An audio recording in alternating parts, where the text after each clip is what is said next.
Not only has it come to me such that it's practical for me to use, but I've realized, I've been shown how to convey it to others. Fundamentally, I call it the spirit of truth. What I mean by that is within each of us, there is a common life force. It is the true you. It is completely honest, clear. It is intelligent. It keeps track. It is aware of, remembers every time you have defied clarity, every time you have distorted reality, every time you have lied or been self-absorbed, every time you have separated, the mind has separated itself from that conscious union at the depth of your being, the true you. Over the years, I've asked myself many times, why is it that some people awaken and other people don't? Even those who fervently say they would like to awaken. And it comes down to this spirit of truth and another spirit within the human being, the spirit of deception, or something I call the trickster. You know it well. It's that thing that knows you can't afford that car but starts to justify why you should have it anyway. It's the thing that spins when you've done something inappropriate to cover yourself. It's the defense mechanism that prevents you from seeing reality as it is. It's the judgmental voice that thinks it's capable of understanding the nature of reality and applying a label to it. We judge it, we judge ourselves, we judge others. All of that is the trickster or the spirit of deception. The spirit of truth within sees it all. In the subconscious, we are aware of all of these deceptions. Yet we do it anyway, because we are out of touch with the spirit of truth consciously. And we are in judgment of that darkness, of the spirit of deception. And so long as we're in judgment of it, so long as we think of it in terms of evil, so long as we separate good and evil as a moral judgment, we're suffering. And every time we lie, we deceive, we spin, we blame, shame, we guilt, we create a victim narrative for ourselves or others. Every time we create a statement of arrogance that I know the truth, something that a human being is not capable of knowing the truth of, the essential truth of being. All of our beliefs are coping mechanisms. All of this stuff is the playground of the trickster. And so long as we maintain those structures, those tendencies, those habits, we cannot awaken. What I was shown is how is through a certain way, a certain development of awareness within the body and precision, energetically, physically, mentally, it's possible to actually turn off the voice of deception. It's like just switching off a button. And though we might be able to think of the lie, our mouth will not be able to say it. It would be such that you might imagine you have a white cell phone and you want to think it's black. You can think it's black, but you wouldn't be able to say it. Not because you would feel guilty or bad for lying. Physically, you can't say it. As we practice this method deeper and deeper, this spirit of truth starts to embody more and more. Not only are we unable to say it, we're unable to think it. Now, that would be very difficult to live our lives that way because we are social beings, and the people around us may not want us to speak the truth all the time in every moment of our lives, especially if it might implicate them. So it's not that you can no longer tell a lie. Imagine the old philosophical question, if the Nazis came to your house and asked, where are such and such a person, because they're going to arrest and of course put them in an internment camp or kill them, you can break that inner balance such that the lie is possible. And another person who's not aware at such a level would not be able to detect it. But you would be doing it out of a service to the others, to protect their lives. Not out of self-absorption. If we're being very honest, most of our lies in deception are kind of self-absorbed. And there's often judgments and things like that behind them.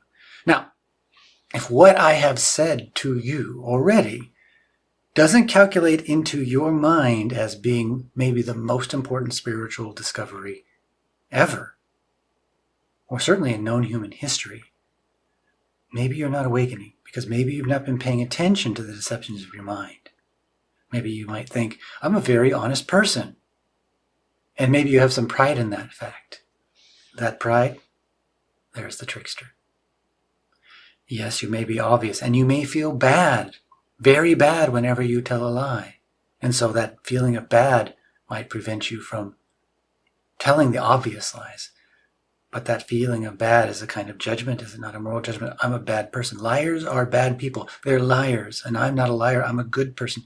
All of that is the moral judgment. Welcome to the trickster. And you cannot find clarity that way. You cannot awaken that way. I know what I'm saying is very counterintuitive because maybe you know nothing else. But if you have been paying attention to the mind, you will notice that there is a subtle kind of malice, a subtle kind of deception that's going on at all times. Those labels that you apply to people, yourself and others, is that not manipulative? Are you not othering them? Are you not separating them out from reality? Are you not judging them in ways that you yourself wouldn't like to be judged? Is it necessary? Is it clarity? Are you truly in the position of authority to make such claims? Yes, you can say, that was deception. That was a lie. You maybe have a habit of lying. You're not a liar. You are reality. There's nothing here that is not reality. Does the mountain lie and deceive? Does the rock, the tree lie and deceive? It's not exactly that, is it? Human beings have a capacity born of the intellect to be especially deceptive. It has been advantageous to us in that we can imagine the future. We can create things in our mind through our imagination that don't yet exist and invent them. We can recall the past so that we may learn from it. That's a beneficial use or benevolent use of the intellect. However, that's not the majority of the times that we project to the future and the past, is it? How many of us suffer from anxiety, a compulsive projection into the future to anticipate negative outcomes? Is that not a trap? Is that not a dream that veils you from the vibrancy of the present, of the vibrancy of reality, of the vibrancy of you? And how many of us are haunted? How many of us are haunted by memories of the past? Those memories pull us toward depression, do they not? The past is compulsive past. The hauntings of the past lead towards depression. The compulsion to anticipate the future leads us to anxiety. Is not antidepressives and anti-anxiety pills and a common, almost normal medicine to take these days?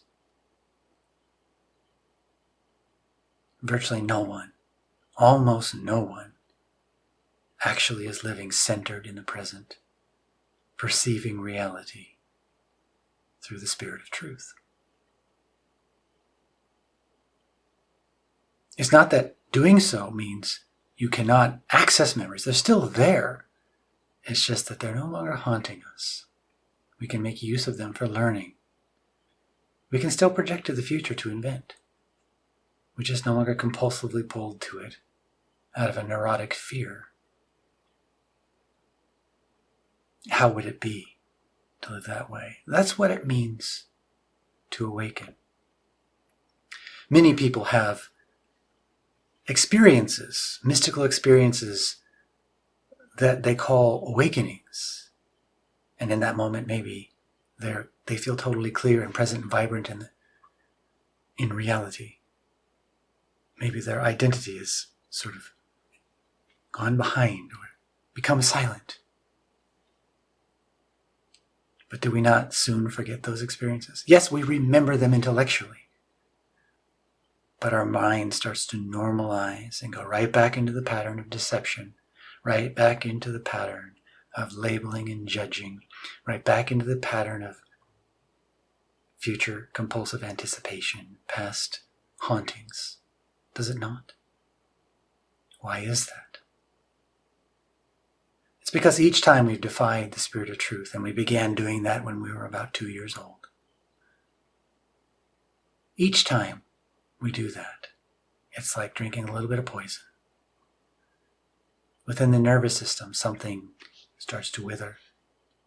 Within the connective tissue, something hardens.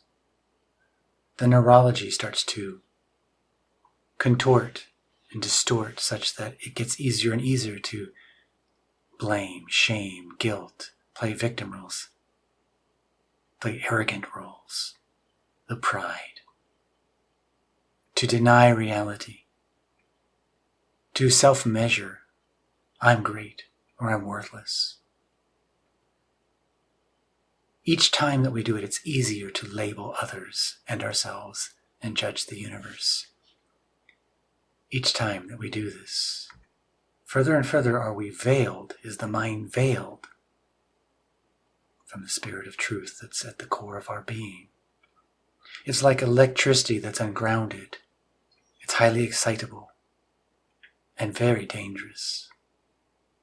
As we further and further touch into the spirit of truth, it's like a ground for the electricity. There's a big difference between ungrounded and grounded electricity. If you don't know that difference, you might stick your tongue into a socket that's ungrounded and find out. It's a joke, don't do that. But there is a difference, a profound difference. There's a way to get people rapidly to touch into that spirit of truth. The beginning is the ability to turn off the deception, and it usually is just for short periods of time.